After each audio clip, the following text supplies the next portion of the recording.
Assalamualaikum warahmatullahi wabarakatuh. Waalaikumsalam warahmatullahi wabarakatuh. Kami lanjutkan. Nah, maka dari itu majelis ini dinamakan Majelis Siti Khadijah. Nah, semoga semua yang ada di sini seperti beliau Bunda Khadijah yang selalu menyokong, yang selalu memberikan semangat kepada orang-orang yang menyebarkan syiar agama Islam dan juga menjadi istri seperti Bunda Khadijah. Lalu mendukung perjuangan daripada suami-suami panjenengan-panjenengan, baik itu di dalam mencari maisha, mencari harta benda untuk kemaslahatan keluarga, ataupun di dalam berdakwah. Jadi tentunya sing tesih nggih, sing boten nggih kantun didongake mawon. Yang sudah nggak ada tinggal didoakan. Semoga nantinya bisa berkumpul kembali tenggene surganya Gusti Allah. Amin Allahumma. Karena paling nikmat-nikmatnya, paling nikmat-nikmatnya termasuk paling nikmat di dalam surga itu adalah berkumpul kembali dengan keluarganya, terutama suaminya atau istrinya tenggene surga. Pemukadimah pembukaan. Karena ini pulau tertarik tentang nama majelis ta'limnya Siti Khadijah. Terus majelis ini dimaksudkan halal bihalal. Halal bihalal ini termasuk momen di mana Allah Subhanahu wa taala juga memerintahkan innamal mu'minuna ikhwatun fa aslihu baina akhwaykum wattaqullaha la'allakum turhamun. Begini surah Al-Hujurat ayat 10. Di mana innamal mu'minuna, sesungguhnya orang-orang yang mukmin, sesungguhnya orang-orang mukmin itu baina akhwaikum, maka di antara kalian semuanya orang-orang mukmin itu adalah saudara. Maka fa aslihu, maka berbuatlah kebaikan. Innamal mu'minuna ikhwatun, innamal mu'minuna ikhwatun fa aslihu, maka berbuatlah kebaikan. Baina akhwaikum, di antara kalian semua. Dengan caranya apa? Yakni adalah silaturahim, saling bertatap muka, saling bermuasyarah, sering bertemu. Karena di dalam silaturahim itu, atau bahasa Indonesianya silaturahmi, jadi ini dua kata yang tidak perlu kita bingungkan, sing bener silaturahmi atau silaturahim. Itu keduanya benar menurut tata bahasanya masing-masing. Kalau kita memakai bahasa Indonesia ya silaturahmi, kalau kita memakai bahasa Arab ya silaturahim. Sami beneri, sama-sama benarnya. Yang termaktub di dalam hadis Nabi yang sudah terkenal, yang sahih, yakni man ahabba ayyabsuta lahu fi rizqihi wa yunsa'alahu fi amali falyasil rahimah wa yunsa'alahu fi asarihi falyasil rahimah. Jadi barang siapa yang suka diluaskan rizkinya, barang siapa yang suka dipanjangkan umurnya, maka falyasil rahimah, maka sambunglah tali silaturahim itu, atau sambunglah tali silaturahmi itu. Maka termasuk dosa besar ketika seseorang itu memutus tali silaturahmi.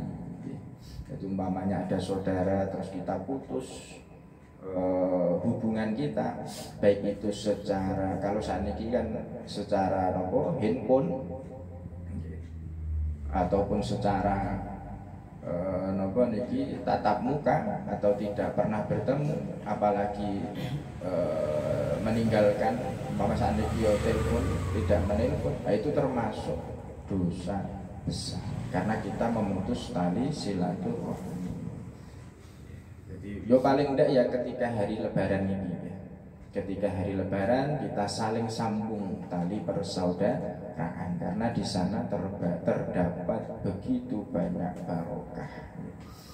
Ini kena yang tahu tentang Al-Quran, wah, berarti bertentangan dengan ayat faida jaa ajaluhum la yasta'khiruna sa'atan wa la yastaqdimun. Jadi ketika sudah datang ajal seorang hamba, maka tidak ada sesuatu pun yang bisa memajukan ataupun memundurkannya. Berarti bertentangan dengan itu. Maka dijelaskan bahwasanya ada yang namanya takdir mubrom dan juga ada yang namanya takdir mu'allaq. Yang tidak bisa dirubah itu adalah takdir mu'allaq.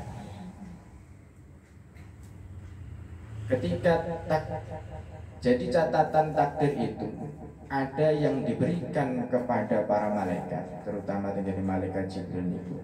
Ada yang catatan takdir itu adalah haknya Allah Subhanahu wa ta'ala. Jadi di catatan haknya Allah itu 100, tapi di catatan para malaikat itu 60.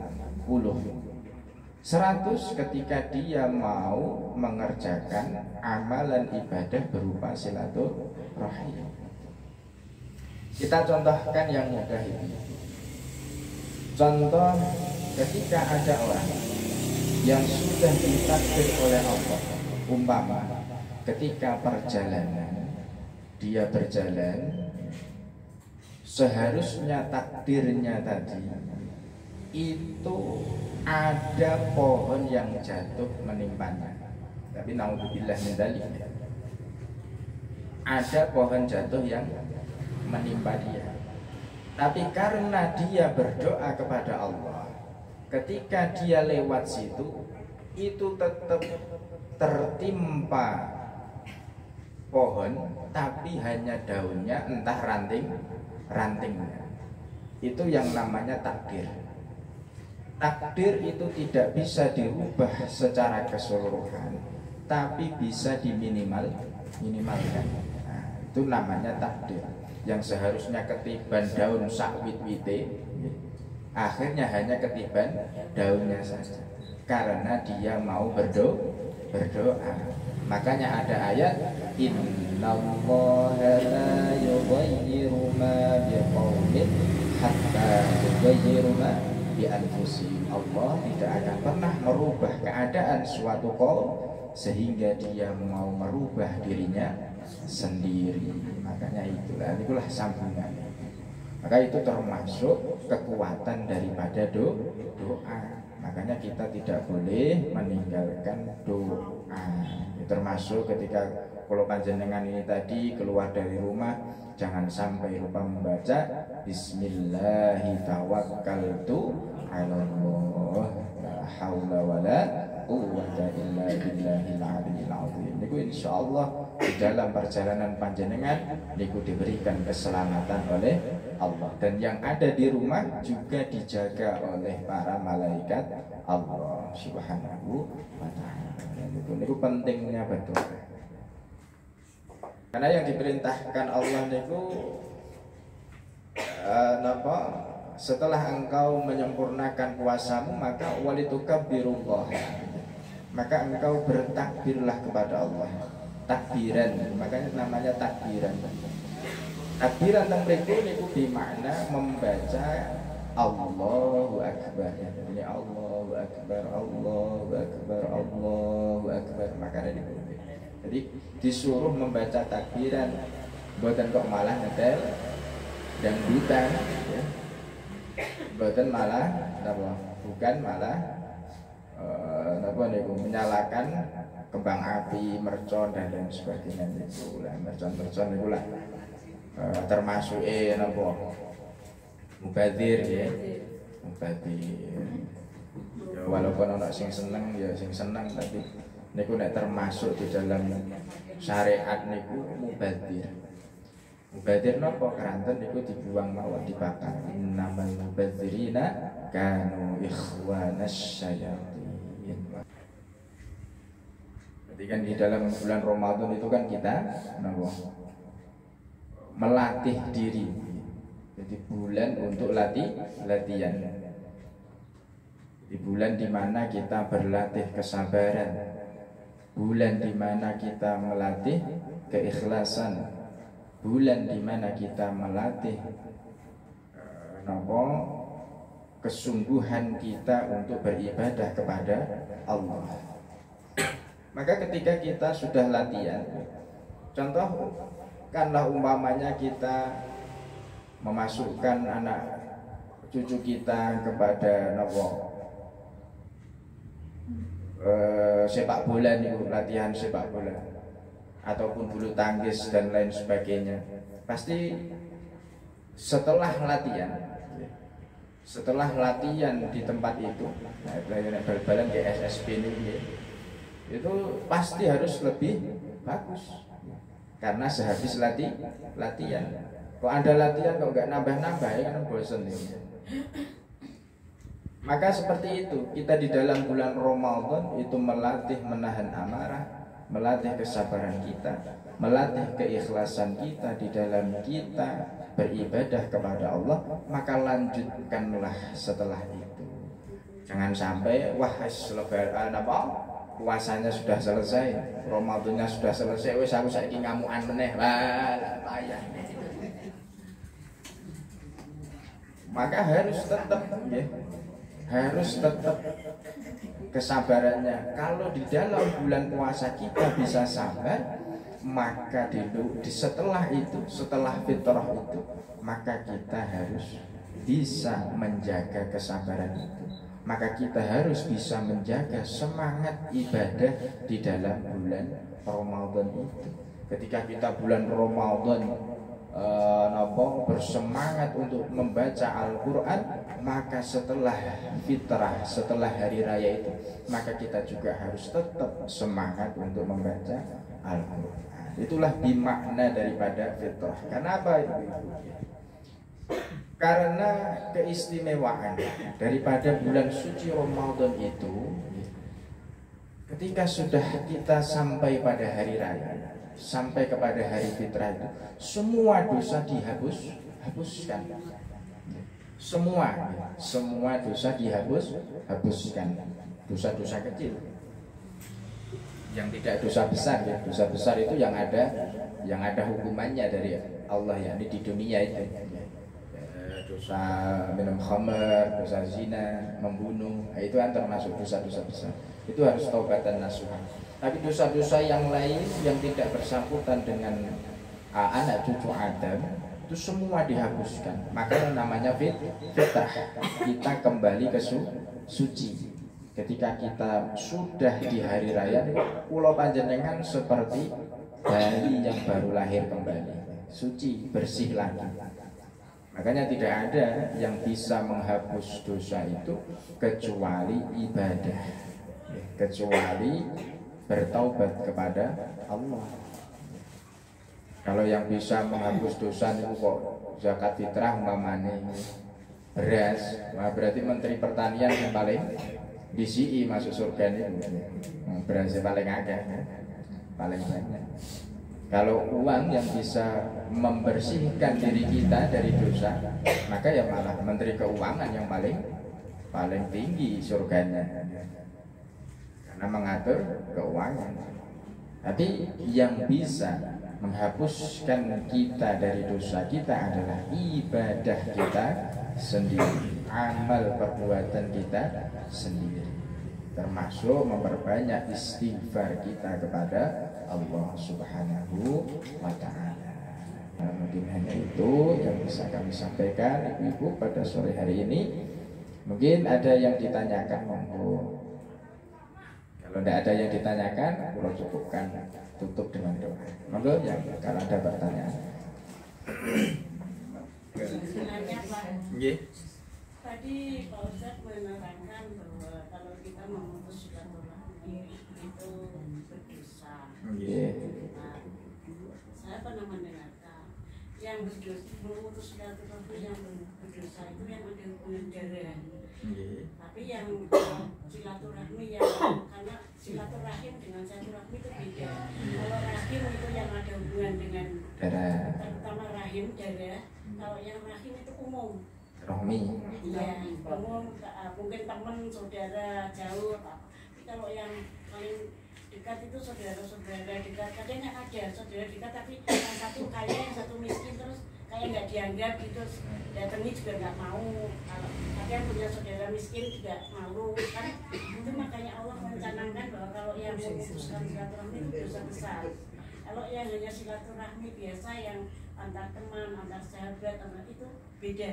Tidak dosa gitu, cuma karena memang tempat yang jauh, waktu yang juga nggak ada gitu. Nah, itu yang benar yang mana? Jadi itu seperti yang jenengan disampaikan. Jadi memang silaturahim tetes falyasil rahimah tadi yang di dalam hadis ataupun innamal mu'minuna yang tentunya yang jelas adalah di dalam hadis tadi man ahabba ayyabsulahu fi rizqihi wa yunsa'alahu fi asarihi falyasil rahimah itu adalah rahim. Jadi hubungan darah yakni dalam keterangannya itu adalah orang tua dan juga saudara. Orang tua dan juga saudara. Itu yang paling utama, tidak boleh diputus tali silaturahimnya. Jadi terus dijaga. Baik itu kalau zaman sekarang via telepon ataupun didatangi. Ya paling enggak kalau sekarang gampang ya via telepon itu sudah menyambung tali silaturahim itu. Jadi dalam pertanyaan tadi niku intinya dari rahimah itu adalah tali darah. Jadi orang tua dan saudara. Kalau teman-teman tetap kita menyambunglah. Untuk masalah dosa tadi ya tadi dosa itu tergantung daripada kadarnya, kadar kekuatan atau kadar daripada objeknya tadi. Contoh yang tadi ibu bapak saudara yang termaktub jelas di dalam hadis tentunya itu adalah dosa yang besar. Kalau yang lain seperti teman-teman dan sebagainya, niku kalau masih bisa disambung niku bagus, lebih baik.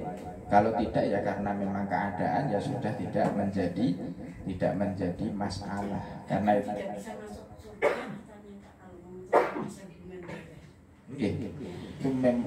di dalam hadis yang lain disebutkan bahwasanya dilarang masuk surganya Allah bagi siapa yang memutus tali silaturahim. Perlu digarisbawahi lagi, silaturahim dengan orang tua dan saudara yang ada hubungan darah.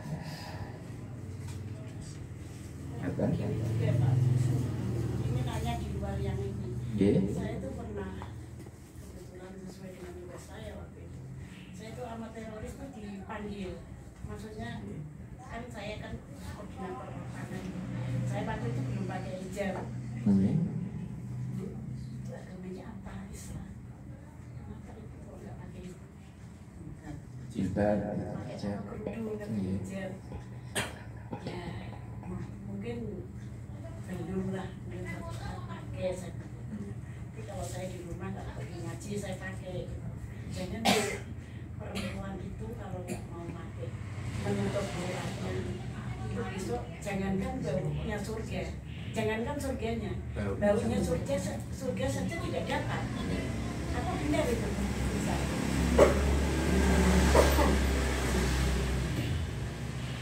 Jangankan surganya, baunya surga saja tidak dapat.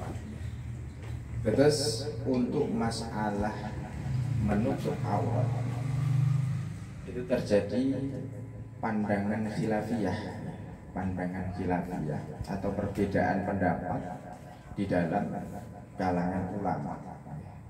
Jadi yang dimaksudkan menutup aurat itu yang bagaimana?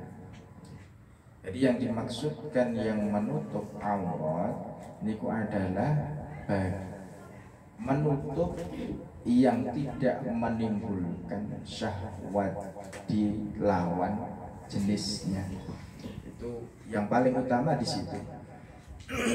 Lah, aurat perempuan di luar sholat, semua ulama niku berpendapat bahwasanya keseluruhan di dalam sholat dulu kan? Di dalam sholat itu adalah keseluruhan badannya kecuali wajah dan juga telapak tangan. Nah saat ini kalau di luar sholat bagaimana? Nah itu ditafsir juga. Karena di dalam di dalam fikih termasuk juga perempuan itu auratnya seperti laki-laki, hanya sebatas pusar dengan dengkul, dengan lutut. Tapi kalau yang merdeka itu ya tadi beda.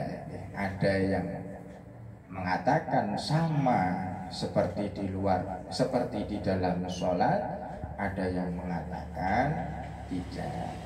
Nah, termasuk rambut itu bagaimana? Rambut itu termasuk aurat perempuan atau tidak?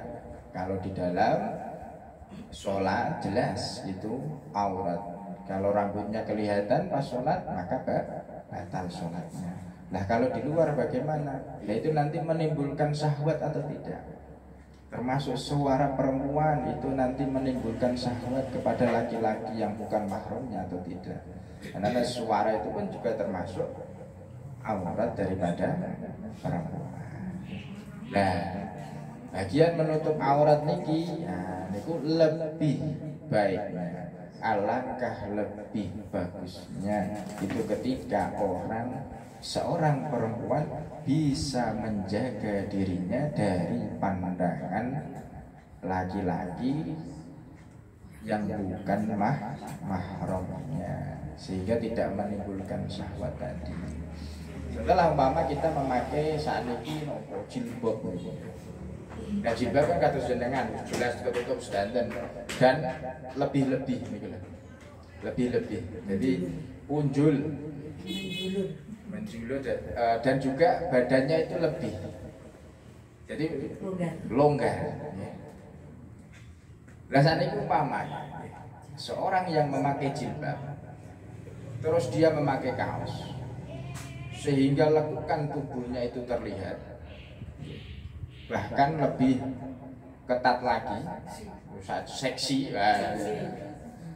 Nah itu bagaimana? Apakah itu sudah termasuk menutup aurat ataukah belum? Maka tentu itu belum termasuk dia menutup aurat. Karena apa? Bentuk lekuk tubuhnya ini masih kelihatan. Nah itulah termasuk juga orang-orang yang nantinya tidak mencium bau surga. Nah, terus nek tesih wonten anak cucune sing dereng nggih didoake mawon. Tapi jangan sampai dipaksakan. Maksudnya dipaksakan itu pripun? Ayo lek jilbaban. Nek ora jilbaban tak tokke teko kakak. Kamu nek ora jilbaban tak napa? Tidak saya bagi warisan. Nah, ini tidak boleh. Maka kita mengingatkan anak cucu kita juga harus dengan cara yang baik, yang lemah lembut. Bagaimana kita menjelaskannya. Dan tentunya itu adalah kewajiban bagi seorang muslimah. Terus ngoten nggih. Jadi nggih. Mau ngelanjutin tadi Pak, mengenai jilbab kan itu apa ada batasannya seperti umur 70 atau 80 apa katanya ada batasan umur pakai nggak pakai jilbab.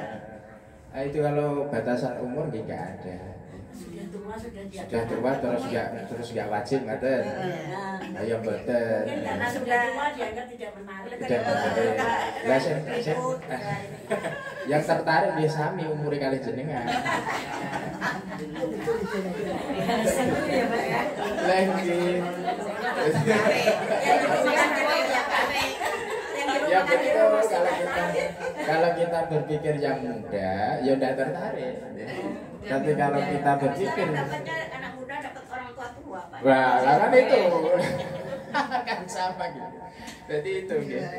Jadi tidak ada batasan gitu. Tidak ada batasan usia kita menutup aurat.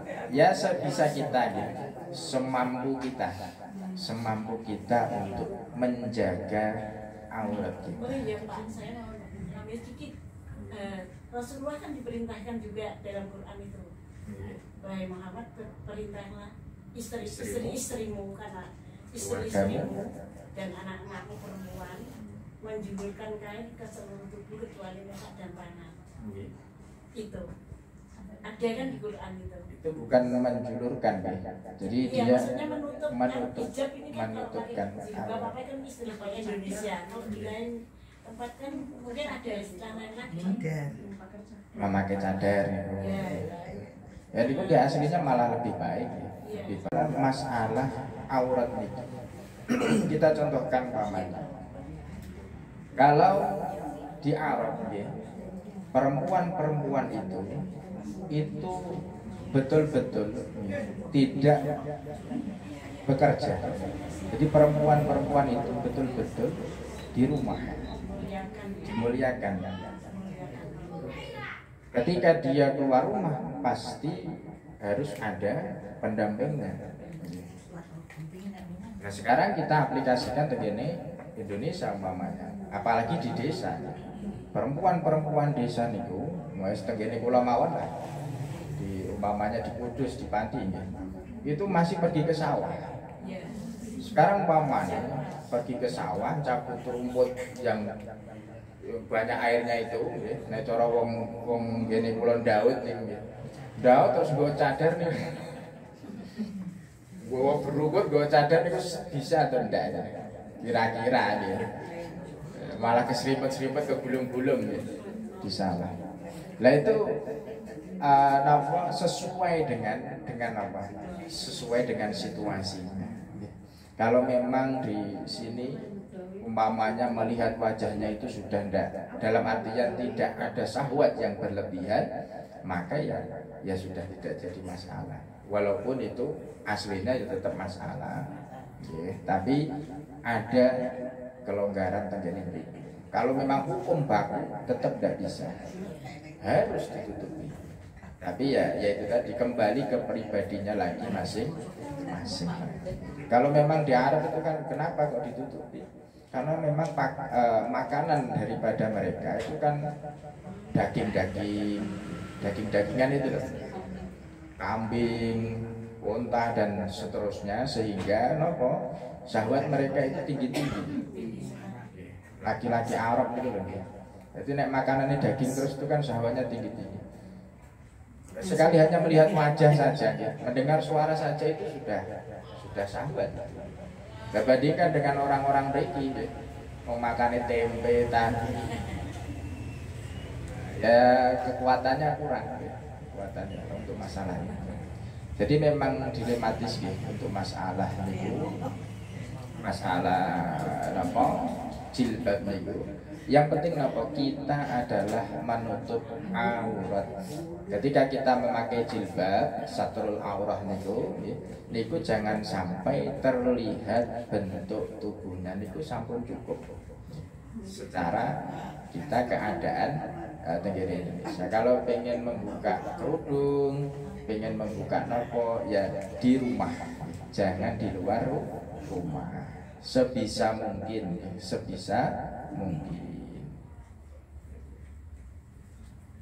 Saat itu umpamane panjenengan ya Amit Sewu panjenengan tidak memakai kerudung nek pas tesih nem niku ya masih apa cari pasangan Nek pun sakniki ya sing ameh ditarik sinten ngoten.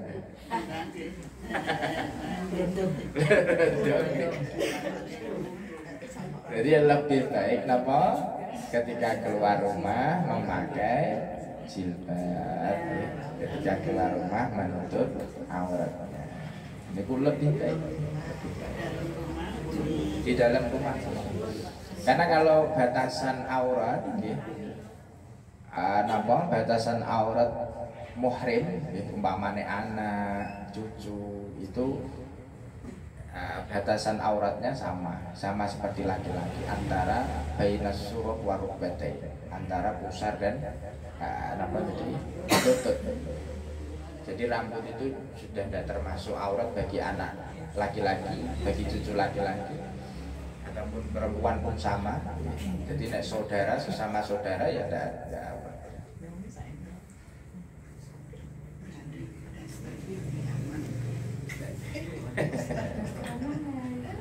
Di rumah itu bebas nih, di rumah bebas. Selama tidak ada tamu. Di rumah ada mantu, Pak, ngumpul sama mantu cowok. Mantu itu termasuk daripada anak.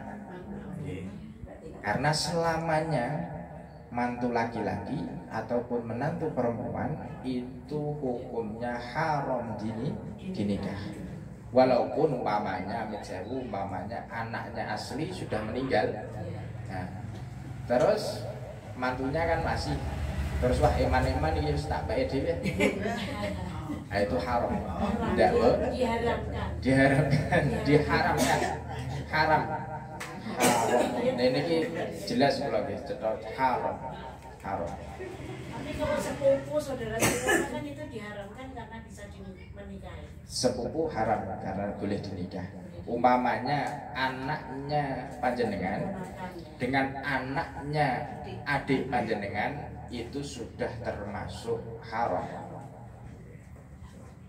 Tapi kalau dengan panjenengan tidak, karena haram dinikah keponakan. Tapi ini antara anak jenengan dengan anaknya adik itu boleh dinikahkan. Tapi menurut syariat agama dimakruhkan, lebih baik jangan karena terlalu dekat. Nanti bisa menimbulkan sesuatu yang madarat. Biasanya keturunannya diangkat. Nah, biasanya keturunannya itu kurang baik.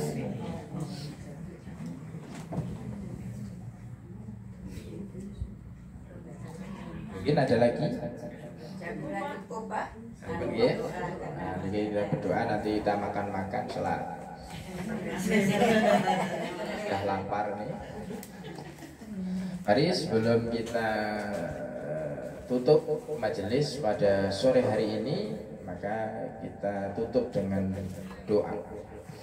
Sebelum kita berdoa, alangkah baiknya kita membaca suratul Fatihah. Ada hadhihi niyyah shalihah al-Fatihah. أعوذ بالله من الشيطان الرجيم بسم الله الرحمن الرحيم الحمد لله رب العالمين الرحمن الرحيم مالك يوم الدين إياك نعبد وإياك نستعين اهدنا الصراط المستقيم صراط الذين أنعمت عليهم غير المغضوب عليهم ولا الضالين آمين.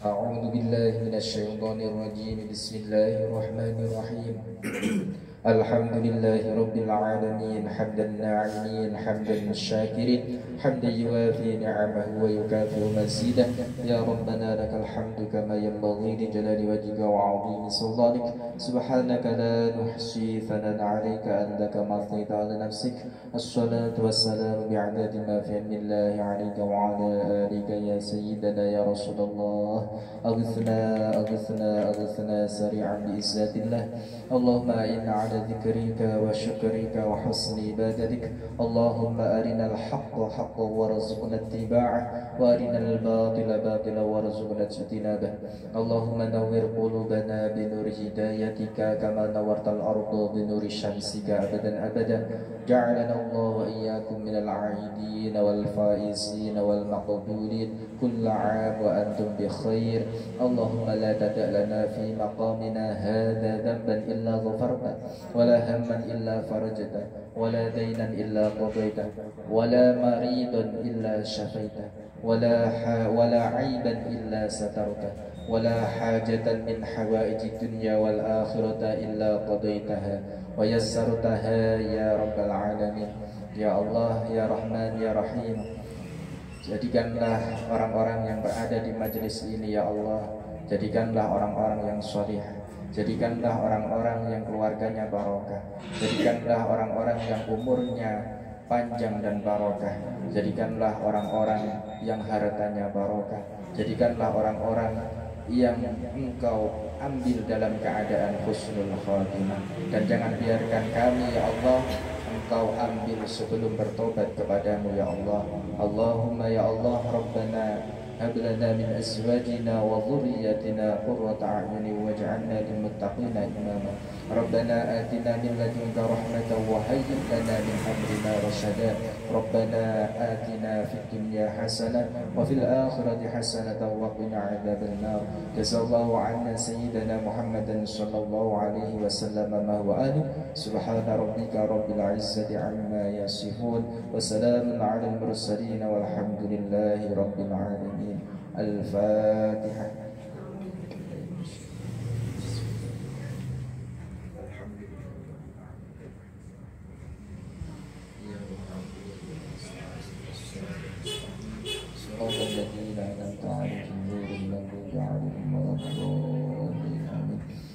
Ini itu ibu-ibu sekalian yang bisa kami sampaikan pada sore hari ini. Kurang lebihnya mohon maaf. Wal-'afu minkum. Wassalamualaikum warahmatullahi wabarakatuh.